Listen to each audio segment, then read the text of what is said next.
Namili nga ulit ako ng konti, tapos pag uwi, nagbukas ng mga parcel, nagluto ng spaghetti dahil Father's Day, nagkabit ng solar, at nung gabi, nagbalot nga ulit ng mga notebooks, tapos kinabukasan, nag-asikaso naman na para sa pagpasok ng mga bata. O diba, ang daming ganap, pero syempre, bago nga yun, hi, hello, welcome to my vlog. Kahapon nga itong video na to, at dahil Father's Day, nagpunta nga kami ng Sentro Mall ng mama, kaya ito, napabili na naman tuloy ako ng mga kung ano-ano. Actually, kulang pa nga yan para sa stocks namin dahil yung iba nga sa palengke pa bibilhin, pero dahil hindi naman kami pumunta doon, sa susunod na nga lang. Gahol-gahol kasi sa oras ngayon dahil syempre nag-aasikaso nga para sa pasukan ng mga bata. Pero syempre, thank you Lord pa nga rin dahil kahit papano kayang-kaya na. O siya, ito, pag uwi nga namin, meron akong mga parcel at binuksan ko talaga agad yan para nga ma-check kung merong damage. Nung okay naman, ito, nagsimula na nga rin ako maggayat ng hotdog dahil magluluto nga ako ng spaghetti. Tapos habang nagagayat nga ako dyan, nag-order na nga rin ako ng malaking pizza. Wala lang, pa Father's Day gift ko lang sa Papa at Papa J. O diba, sobrang unfair kapag Mother's Day, wala man lang nagbibigay sa amin. Pero pag Father's Day, ayan, sige, todo bigay. Wala, hindi.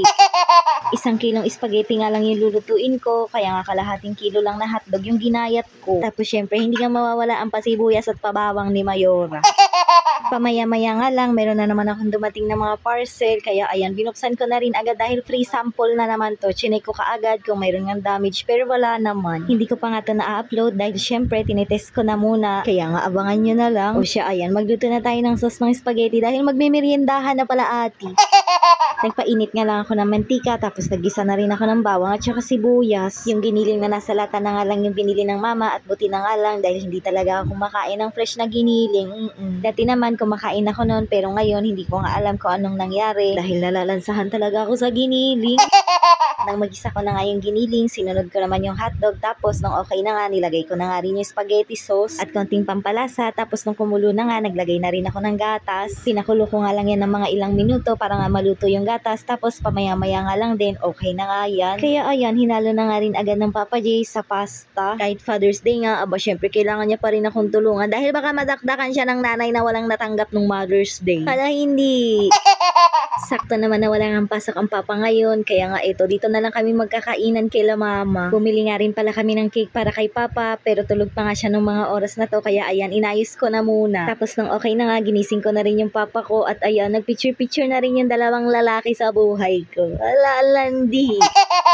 After naman namin kumain, inasikaso na nga rin kagad namin tong solar para nga matesting na din dahil pamaya-maya nga lang ay magdidilim na. Meron nga bisita ang Papa J nito, pero kailangan niya nga tong unahin dahil kinabukasan meron na nga siyang paso. Pari dito ko na nga lang pinalagay sa malapit sa pinto yung solar panel para nga abot yung wire sa gitnang sala. Tapos ayan, nung okay na nga, naisipan ko na nga rin magbalot ng mga notebook ng ati-ati na. Hindi ko nga sabay natapos yung pagbabalot ng mga notebook ng anak ko dahil doon pa nga lang sa notebook ng bunso ko, sumakit na nga yung likod ko. Pero dito sa panganay ko, kahit papano, nagamay ko na nga yung pagbabalot, kaya nga medyo mabilis ko lang din natapos. Dito nga pala ako sa sofa nagbabalot dahil meron niyang bisita ang Papa J at nun sila nakapwesto sa may lamesa. Hindi na nga pala ako masyadong nag-video nung nagbabalot nga ako ng notebook, pero natapos ko rin naman yan. Kaya naman fast forward, kaninang umaga na nga ito, at syempre pag-agising ko, inasikaso ko na nga rin kaagad makapagplansya ng mga uniform nila. Grabe, pasukan na talaga. Araw-araw na naman nga ang mga nanay. Diyos ko, parang babalik na naman ako sa paglilinis araw-araw dahil syempre wala akong kasama buong araw.